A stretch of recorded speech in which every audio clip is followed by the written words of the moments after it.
So, what do you think? Now, considering my schedule for 2021 is royally screwed, it seems as good a time as ever to make a new series. And hey, why not take the advice of Braden Langford and Just Shadow and review all the Disney sequels? So hi, my name is Animation Review, and this is my review of Bambi 2. So we start off at the point in the original Bambi where his mother gets killed and his father asks for a doe to raise Bambi, where the owl says that he should raise his son himself. This is a really strong setup. It establishes the bond between the two and puts perspective on the father that we didn't see in the original film, and the slow montage that follows is spellbinding. The next we see, Bambi is waking up to find his father, who is disappointed that his son is up after the rest of the forest. It's clear that he doesn't really know how to be a parent, but not in any cliche way of there being an overly stern father who doesn't know how parenting works after his wife died. You can tell that he's trying to learn how to parent and isn't being severe in any way, making for a much more realistic and kind character who we sympathise with. So when we see Bambi's failures, it isn't just funny, it also lets us see his dad's reaction and makes us sympathise with both Bambi and his father. What's his name? I should look it up. And apparently he has no name, he's just plain old Bambi's father. Well, I'll just call him Reed. After seeing the film thus far, Reed looks like he's got this entire parenting thing pretty well sorted out. He's looking after his child, he's forgiving him for making mistakes, he's even willing to joke around with him. It feels a lot like Simba and Mufasa's relationship in The Lion King, but in this scene we see his weakness as a parent, and that's with the death of his wife. Bambi mentions his mother and Reed stops him, saying that it's best to avoid dwelling on the past. This is admittedly a bit of a cliche, but it stands apart from a lot of other films because Reed stays calm and approachable the entire time. A lot of other films have the father go way over the top in order to create some character drama, but here it makes for a great character flaw while still seeming fairly realistic and down to earth. Next we meet Thumper, being chased by his young assistants who tell him to take them to see the groundhog. Reed tells Bambi to go along with them after Bambi started to fall behind. But Bambi doesn't want to go there, he wants to go with his dad. This could have used some more build-up. The idea that Bambi wants to follow his dad was never really mentioned or even implied. It would have been great if he kept trying to impress his dad and looked really sad when he couldn't do it. And you know, maybe you shouldn't ask to play with random people you might not even know early on in the film. Just a thought. Although it'll still be great to see how they develop this further.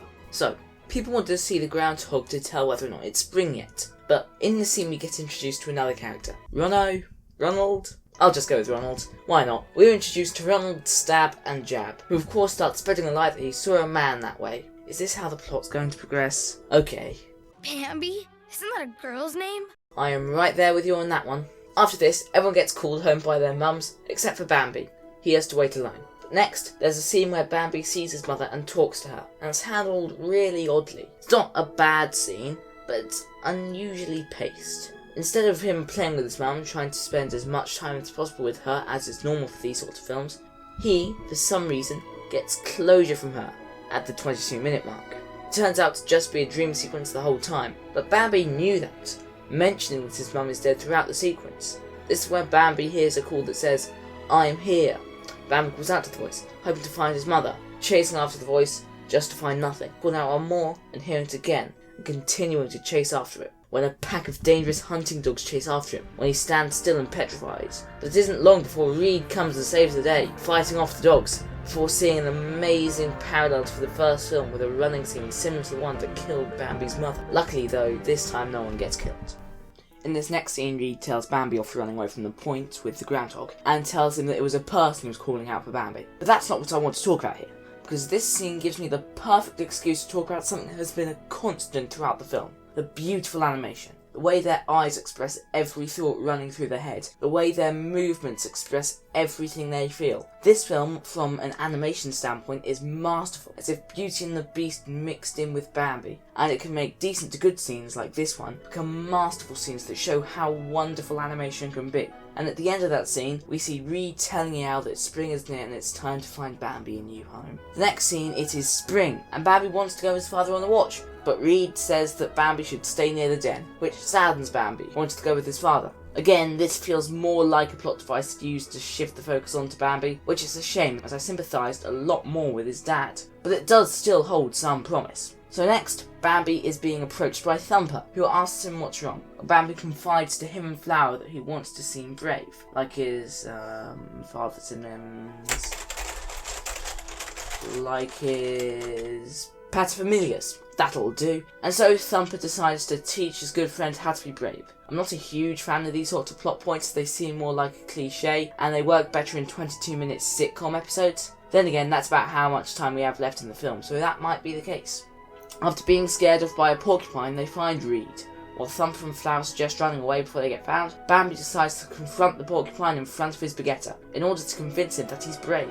Again, we've seen this before in many other places. It's not necessary, but then Ronald comes back and Jesus, he's such a cock. And not in the good way like Francesco, where it's entertaining to see him go crazy because of his massive ego. He's just a cock who never gets any repercussions for being one, and all of a sudden he's a threat to our main character. So he chases Bambi to a cliff, where Bambi jumps. Making the jump, he lands right in front of his primogenitor, who was mad, but impressed. This causes Bambi to continue to try and jump further and further, which is a nice thing to see. It's a great follow through on what was set up before, something that Disney sequels especially often fail at. I'm happy to see that Bambi's wishes to impress his Baguetta aren't just something to attempt to pull at your heartstrings, but instead a fully fleshed out character arc. I also really enjoy Thumper's role in this. He's still causing some mischief, he's still plotting out crazy schemes, but it's all to help Bambi, and most of the time, it does give the two a great dynamic. Even if the advice given is a bit misleading, it leads into really wholesome scenes like this one where there are no stakes, no trouble, just a father talking to his son, in a beautiful hand-drawn woodland setting. At the end of this scene, Reed asks Bambi to come observing with him, where we get a montage with a pop-style song over the top. And usually I wouldn't like these because they're more often than not feel really cheesy and dumb, but the way this one frames their bond and how it mirrors the last time they observed the forest makes this montage really captivating and beautiful. I've just realised that there's still 25 minutes left in this film. Oh god, this isn't going to last, is it?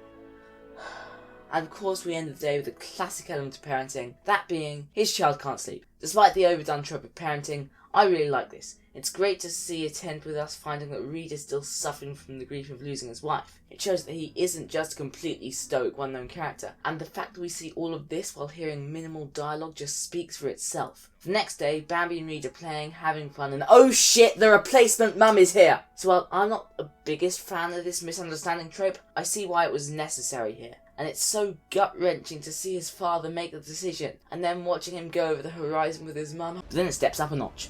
Mum number 2 gets caught in the deer trap, and the dogs are sent after her. Bambi runs away at first, but then comes back to confront them. If only there was a strong, fast deer who could sense what's happening anywhere at the forest at any moment, and here he is! Meanwhile, Bambi is still running from the dogs. Flower gets rid of one, Bambi gets rid of one with a hedgehog, and now he's stuck in the field with them, having to rely on the power of observation and feeding the dogs in his hooves. The dog gets lost off the side of a mountain, and there's just one dog left, climbing up the side of a mountain. He gets kicked off by Bambi. This climax is amazing. It converges everything Bambi had learnt over the course of the film into one amazing, fast-paced scene that unfortunately ends in a fake-out death. Why do they bother putting these into these types of films? It's set right in the middle of the original film. We all know Bambi won't die. The animation's still amazing, it's just, why? Oh, would you look at that? He's alive. And the film concludes in the spring, where Bambi starts growing his antlers, Ronald gets his comeuppance, standard ending stuff. And it all ends with Reed finally showing Bambi where he met Bambi's mum, in a beautiful scene that is underscored by this wonderful song. It is one of the best film endings ever. Overall, this film is fantastic. And that's coming from someone who hasn't seen the original Bambi in at least 8 years. It's got great writing, great music, great characters, excellent animation, and if it weren't for a few flaws like the sudden character change in the first 20 minutes of the film, and the entire character of Ronald, this could be a masterpiece. Easily. And it's still amazing as is. I was concerned when they shifted the focus to Bambi, but they managed to keep his dad in a large role, and a lot of the character moments still came from his dad. I'd rate it 88 out of 100. This film set a high bar for Disney sequels that I don't know whether or not it can beat. But either way, my name's Animation Review, that was my review of Bambi 2, I hope you enjoyed, and I bid you good night.